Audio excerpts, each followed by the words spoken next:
Welcome, everybody. My name's Luke Cunliffe. I'm an executive coach and I specialize in helping people with emotional intelligence, or EQ, as I'll call it, and how it relates to various aspects of leadership and their roles.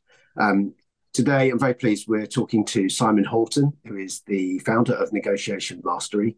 He's a trainer, a coach, and an author of several books. And most recently, he has won an award with the Business Book Awards for his book, Change Their Mind. So Simon and I are going to be talking about one particular aspect of negotiation and how that is impacted, or it impacts emotional intelligence. And we're going to be looking at the aspect of impulse control and impulsive decision making. So let's dive straight in. Simon, how does impulsive decision making show up in negotiation? Give me some examples, or how typically might it happen? Yeah. I think impulse control is really important in negotiations, without doubt. In negotiations, it can often be quite tense. It can often be quite complicated, and we need to have quite a clear mind to think through our response and what the best strategy might be, what's the best thing to do in any given situation.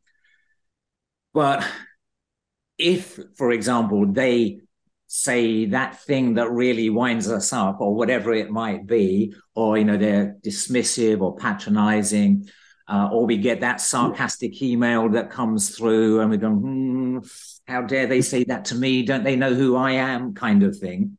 Yeah. Then we can very easily, our triggers we get triggered. We lose control of our thinking, and typically we go into fight or flight response. We either burst into tears, or we say, yeah, come on, if you think you're hard enough, kind of thing. But in doing that, we typically don't do our best thinking. And that fight or flight response is not necessarily going to get our best outcome. And often we have a choice between kind of following that impulse or getting our outcome. And it's binary, one or the other. Right. Okay. So it shows up in that people might say something or do something that triggers your emotions, and they're not going to be the happy, positive emotions. They're going to be more anger, frustration. Yeah, I think so. Fear maybe. Sorry, fear, did you say? Yeah. Yeah, absolutely. Absolutely. Fear of losing the deal. I think a lot of it is it's that idea of psychological safety, where our sense of self gets challenged. Our sense of status, our sense of self-worth gets challenged. So if they say something that is not fully respectful, our sense of self really gets challenged, and our amygdala gets triggered. And so it just goes straight down fight or flight response. And so it is usually they send that email, which might be very sarcastic. And, we're not, human beings aren't very good at communicating through email as we like to think we are. And keep in mind that a lot of negotiations these days do take place through email rather than face to face. And so they will write that email not quite as diplomatically as they could have done. We will interpret it not as well as we could do. And we then go, right, I'm going to show them how sarcastic I can be. And, and we send that sort of withering email back, and we feel really great about that. Yeah. But we lose our outcome. Or in the face-to-face negotiation, they could say something rude, something about our mum, or something, they bang the table. And they quite often do that either because they're not in control and things have escalated, or because, and a lot of experienced negotiators might well do this because they have found it has worked for them in the past, because they know it's going to trigger our impulse. And so they know we're going to lose the clarity of thinking. And that's exactly what they want. So so it can be accidental, but it could also be a deliberate manipulation. It absolutely can. Yeah, without doubt.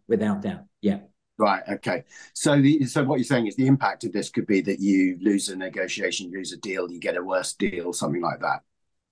Yeah, absolutely. You very easily lose the deal. You can very, in a fit of pique, you storm out, but you've lost your deal. Yeah, Or because you're not thinking very clearly, you respond in a way that they were waiting for you to respond in that way, and they were ready for it, and they've got you, yeah, kind of thing. So you either lose your deal completely, or yeah, you get a suboptimal deal that afterwards you think, I shouldn't have said that. I should have said this other thing. I yeah. mean, I will give you an example. A few years ago, I was negotiating with the chief exec of a corporate bank. And basically, Right, there was myself and a colleague at the meeting, and there was the chief exec and the COO. And I was leading the negotiation on our side. And I have to say, this chief exec was one of the horriblest, nastiest people I've ever met in my life.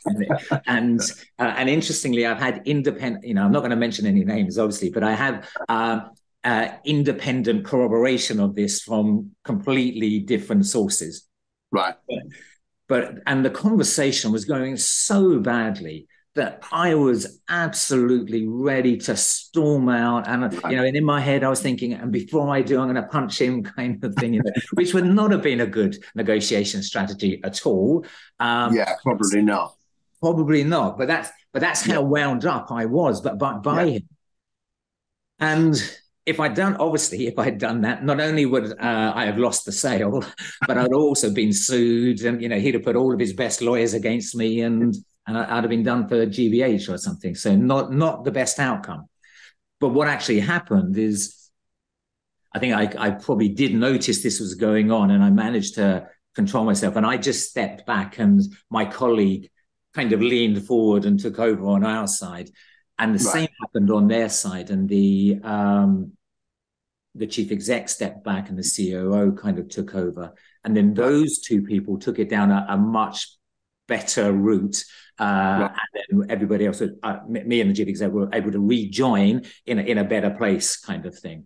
So, Okay. yeah. So, okay, thanks for that. It's a great example. If you are dealing with clients who you believe are, and these are likely to be hot-headed people, so they're likely Yeah. to have a track record, I guess, of tempestuousness or volatile decision making on negative emotions. How do you work with them, and what kind of suggestions do you have for them, both before a negotiation, but in terms of maybe that how they plan things, Yeah. but also what they can do once they're in a negotiation? You Yeah. mentioned email, and I presume with email you can just walk away, count to 10, and take a breath and think, right, Yeah. I'll get back to them tomorrow. Yeah. That must be much harder in a face-to-face conversation. Yeah, no, you're absolutely right. And interestingly, email, I find counting to 10 is not enough, personally. So, in fact, what I actually have is I typically have a three-stage process. I Right. write the email, how dare they say that to me? And I start to and I write the email out in full, and I Yeah. don't press send, as you're saying. Yeah. And then I'll come back to it an hour later, and I go, oh, that's a bit off. Okay, and I remove all of the swear words, Yeah. but I still don't press send, and Mhm. I come back to it 24 hours later, the next Right. day, or Yeah. maybe even sometimes I even have to come back yet again, and Yeah. then I'll look at it and I'll go, I don't want to send that email, and Yeah. then I'll write a completely different email, Yeah. completely different, that will be kind of, almost recognizing that their email, they must have been upset that they, and sorry if you were upset, or sorry if I did anything that caused that, or whatever. And Yeah. then, and the key thing is, that gets me my result. Right. That gets me the result. That turns the whole relationship around, and Yeah. suddenly they're now being super helpful, Yeah. and I get my outcome. So that's with the email thing. With Okay. So just to summarize that. So Yeah, what you're saying is you never click send in anger. that's right. Um, Take time, have a Yeah, look at the emails, write your first thoughts, but make sure you leave the send Yeah. name out of the email, write down It, exactly what you think, yes. so you can't Yes. press send by accident. Exactly. Revise that a couple of times, and then maybe when you've had a bit of time to reflect, come in with your third and the or whatever it is, the third or fourth email that you're really going to write. But what was really interesting, Simon, was you talked about you might be thinking about the impact on them, and that you're not thinking about the impact on them the first one or two, because you're right now you're right in the heat. But Yes. you then are able to show great empathy and start thinking Yes. about, well, okay, what's their situation? How are they feeling about this? And maybe I've triggered something in something I said. And Yes. as you said, that's when you get your result. Yeah, exactly. And just from a Right. purely pragmatic perspective, that's Yeah. why I do that kind of thing. Yeah. Yeah. And it's not Yeah. from a position of weakness in any kind of way. It's very Right. much from a position of strength that I'm doing that. And it gets me my outcome. Yeah, and it fits in. I'm guessing with your overall objective, which is to get the deal done and to get it done on favourable Exactly. terms as a win-win for both parties. Exactly. Yeah. Exactly. Yeah, that's right. Okay, so that's email. So turning to face to face, you're in a negotiation. You're what would you call them? The counterparty or The the counterparty, yeah. I Okay. do choose the word counterparty because it's a neutral word. And so it does depend on the type of negotiation. I don't like to use the word opponent because if you say opponent, you view them as an opponent and you view it as a fight kind of thing. Yes, exactly. And I don't think that'll get your best outcome. But so counterparty is a neutral word. It could be partner depending on the context, but yeah. Okay, so you're in a meeting with your counterparty. Things are getting a bit fractious. You're aware enough that you know that your own emotions are getting heated. And what would you say to that person? How to deal with that? So, what if I'm kind of working with somebody who is experiencing that? If you're coaching somebody who you know is has Okay. that temperament and might have that situation arise in yeah. So for me, there's an awful lot depends on the preparation. So the preparation is really important. And the preparation, quite simply, the more you prepared content-wise and strategy-wise, etc., for that meeting, the more calm you're going to be, the better positioned you're going to be. But also that preparation should include, what if they press my buttons? What am I going to do? How am I going to respond, etc.? Perhaps with practice, etc.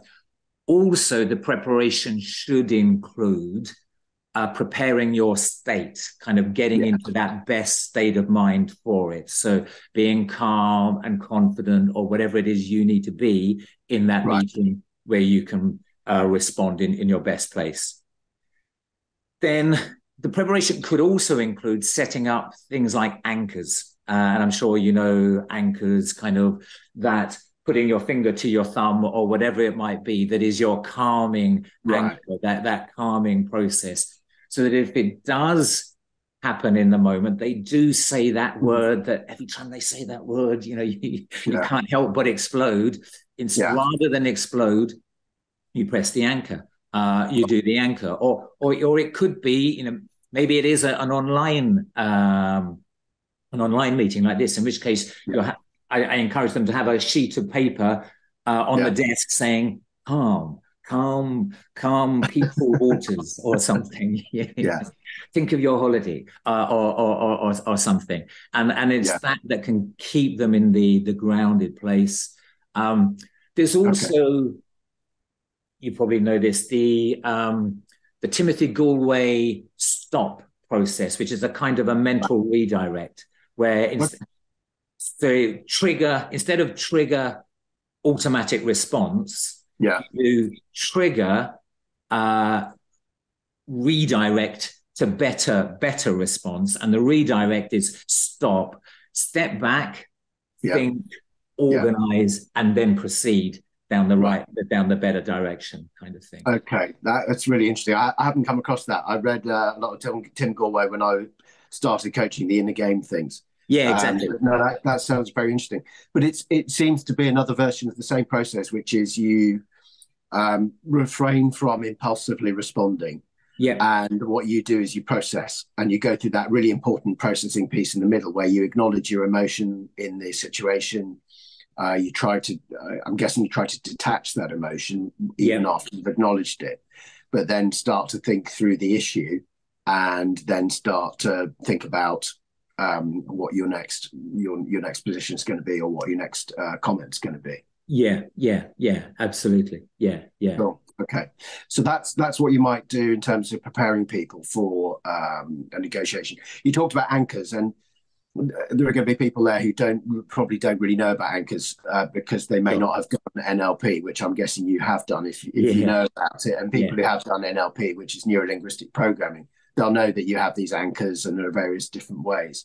And, Yeah. I'm sure they're very good. I had experience. I did a training in hypnotherapy many years ago, and I found that very useful to it was almost to fabricate an outer body experience where you move right out, you detach from the situation you're in, Yeah. and you kind of look at yourself as if through a glass window, or Okay. Yeah. door or something, and you see yourself from outside, so that you are able to detach from the heat Yeah. of Nice. that Yeah. moment.